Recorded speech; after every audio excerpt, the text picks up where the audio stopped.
அஸ்ஸலாம் அலைக்கும் நண்பர்களே. ஒரு நாள் ஒரு புவர் மேன் மஸ்ஜித்குள்ள உட்கார்ந்து அழுதிருந்தான். அவன் கையில காசில்ல, வீட்ல பசங்க பசியில இருந்தாங்க.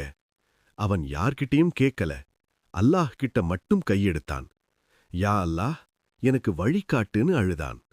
அதே நாள் அதே மஸ்ஜித்ல ஒரு பெரிய செல்வன் சதகா கொடுக்க வந்தான். அவன் யாருக்கு கொடுக்கணும்னு தெரியாம இருந்தான். அப்போ அவன் கண்ணு அந்த அழுதுட்டு இருந்த மனுஷன் மேல போச்சு. சுப்ஹானல்லாஹ், சதகா அவன் கையில போய் சேர்ந்தது.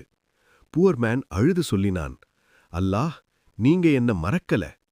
இப்போ இந்த கதை நமக்கு சொல்ற 3 மெசேஜ் என்ன தெரியுமா?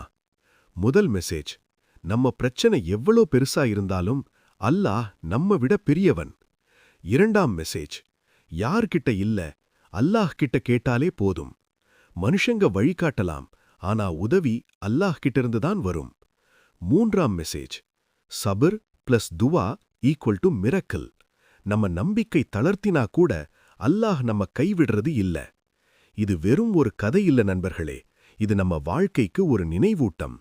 இந்த மெசேஜ் உங்க மனசுக்கு தொட்டு இருந்தா ஒரு சுப்ஹானல்லாஹ் கமெண்ட் பண்ணுங்க, ஷேர் பண்ணுங்க, டிஎம் தமீம் யூடியூப் சேனலை சப்ஸ்கிரைப் பண்ணுங்க.